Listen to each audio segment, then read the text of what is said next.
კავკასიის ტექნოლოგიების სკოლა წარმოგიდგენთ. ეს არის CST. მოგესალმებით, წარმოგიდგენთ Photoshop-ის ვიდეო გაკვეთილს. გავხსნათ პროგრამა Photoshop-ი, რისთვისაც შევდივართ სტარტ-ღილაკში, ვეძებთ პროგრამას და შესაბამისად Adobe Photoshop-ი ვიძახებთ პროგრამას. პროგრამის გახსნისთანავე ჩნდება მარცხენა მხარეს არსებული ინსტრუმენტების პანელი და ზემოთ ჩვეულებრივ სტანდარტული მენიუები. იმისათვის რომ გავხსნათ რომელიმე ფოტო, არის ორი გზა. ერთი ფორმატი გახლავთ drop and drag-ით, drag and drop-ით უпростоრად და მეორე გახლავთ ფაილში open-ი. მოდით გავაკეთოთ ბრძანება file open-ი. ფაილში ვირჩევთ ბრძანებას open-ი, აქვე ფიქსირდება რომ Ctrl-O კლავიშის დახმარებით შეგვიძლია შემოვიტანოთ სურათი, ვირჩევთ ჩვენთვის სასურველ ფოტოს, რომელიმეს ვაწვევით open-ს და შემდგომ იხსნება ეს ფოტო, სადაც ჩვენ შეგვიძლია დავიწყოთ უკვე ფოტოს დამუშავება. პირველი რაც გავიარეთ, ეს გახლავთ სურათის შემოტანა. ახლა სანამ უშუალოდ დამუშავებაზე გადავალთ და შევასრულოთ სურათის ზომების შემცირება. ამისათვის შევდივართ ჩვენ მენიუში image და ვირჩევთ ბრძანებას image size-ი. შესაბამისად აქ მოცემულია ინფორმაცია პიქსელებში, თუმცა შეგვიძლია გადავიყვანოთ ის და შევცვალოთ დაუშვათ percentage-ში. ან კონკრეტულად ქვემოთ არის უკვე უშუალოდ სანტიმეტრები, ინჩები და ასე შემდეგ, მაგრამ როგორც წესი, ფოტოს დამუშავება ხდება იმისთვის, რომ ის განთავსდეს ვებ სივრცეში და შესაბამისად ავტომატურად ჩვენ ვიყენებთ პიქსელებს, ხო? ნახოთ ახლა შეგვიძლია თუ არა შევამციროთ დაუშვათ და ნახავთ რომ პარალელური შემცირება მიმდინარეობს, ანუ პროპორციული დაცვა ხდება, თუ სიგანე შემცირდება, პროპორციულად შემცირდება სიმაღლეც. ან პირიქით თუ სიმაღლეს შევამცირებთ, მაშინ პროპორციულად შემცირდება სიგანეც. და მივცემთ OK-ს იმ შემთხვევაში თუ გვინდა რომ ამზე შევამციროთ ფოტოს ზომა, მაგრამ ამ შემთხვევაში ჩვენ არ შეგვიმცირებია სურათი. შემდეგი გახლავთ უკვე სურათის გადატრიალება, ანუ ეგრეთ წოდებული rotation-ი. ჩვენ შეგვიძლია გრადუსებში მივუთითოთ თუ რამდენი გრადუსით გადატრიალდეს ფოტოსურათი. ნუ მაგალითად შევარჩიოთ 180 გრადუსი და ნახავთ რომ ფოტო სრულიად ამოტრიალდება. კვლავ რომ დავაბრუნოთ, ან ისევ rotate-ში შევდივართ და კვლავ 180-ს ვირჩევთ, ან უბრალოდ Ctrl-Z-ით, ანუ undo ბრძანებით ვასრულებთ ამ ფუნქციას. ასევე არის ბრძანება conv size-ი, რომელშიც, როდესაც ჩვენ შევდივართ, შეგვიძლია მივუთითოთ თუ რა მიმართულებით დაპატარავდეს სურათი. მაგალითად, თუ გვინდა რომ ქვემოდან დავუშვათ ფოტო ან გავზარდოთ ან დავაპატარავოთ, მოდით სიმაღლეში 25 ჩაუწეროთ.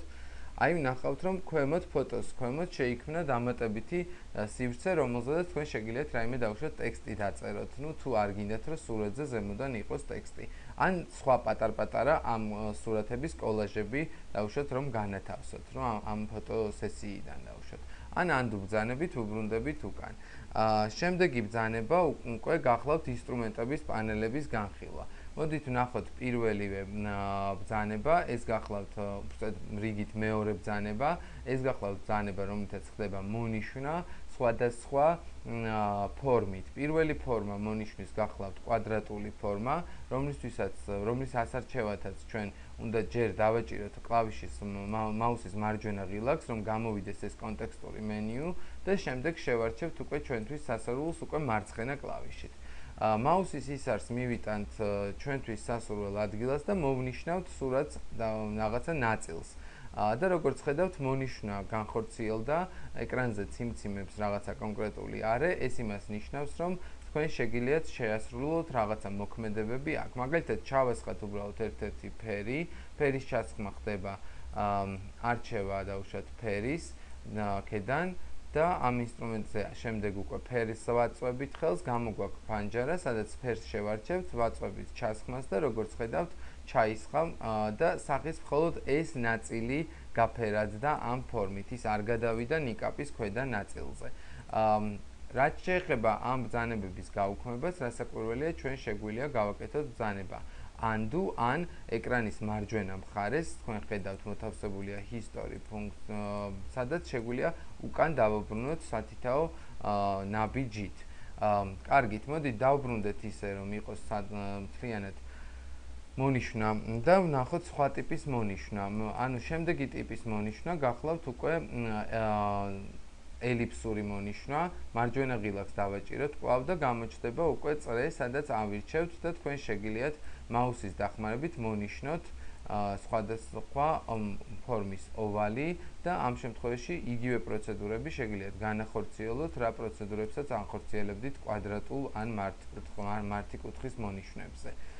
შემდეგი განება არის დამხმარე მომნიშნელი, ასე ვთქვათ, რომლის დახმარებითაც თქვენ შეგიძლიათ მონიშნოთ ან კონკრეტული რაიმე წრე, ანუ დავუშვათ პირველი შემთხვევა ავირჩიოთ და ვნახოთ რა შეიძლება მოინიშნოს. უბრალოდ რაღაცა თქვენს მიერ შერჩეული მოძრავ, ანუ გამოსახულება ინიშნება აი ესეთი ფორმით.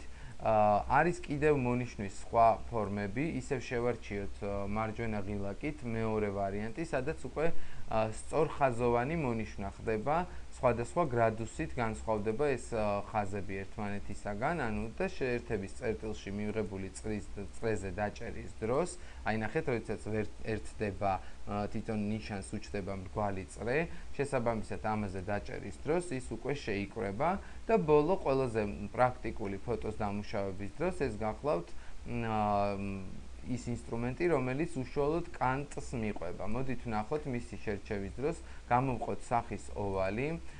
როდესაც მაუსს მივყვებით, ის ავტომატურად მიყვება, ასე ვთქვათ, განმასხვავებელ ტონებს ფოტოში და გამოყოფს, ასე ვთქვათ, აი ამ ინსტრუმენტით უკვე სელექციას, ანუ მონიშნას ახდენს. თუმცა იმ შემთხვევაში თუ მოგვივიდა შეცდომა და არასწორე მოვნიშნეთ რაღაცა ზედმეტად, ჩვენ შეგვიძლია დავუბრუნდეთ უკან დილით კლავიშზე დაჭერით და ამითი თითო მონიშნული წერტილი უკან უქმდება და გვაბრუნებს უკან. შესაბამისად შეგვიძლია უკვე მონიშნა ხელახლა გავაგრძელოთ და ისე სწორედ გამოვნიშნოთ, როგორც ვაკეთებთ.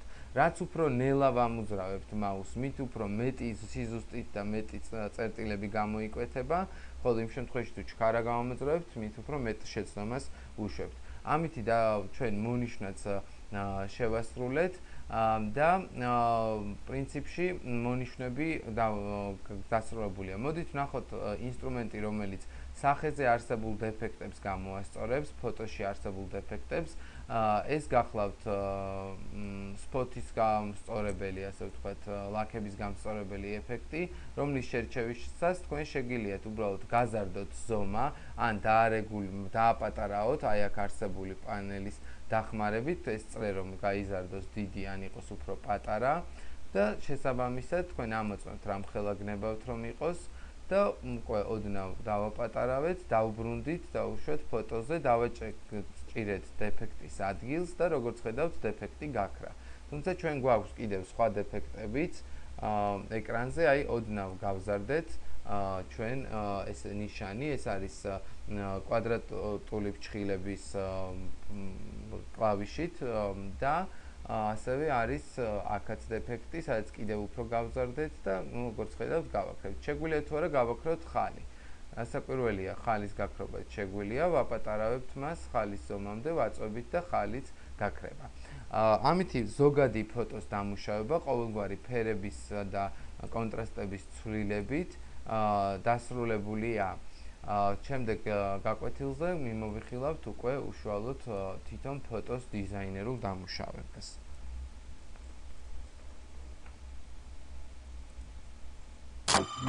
ეს არის CST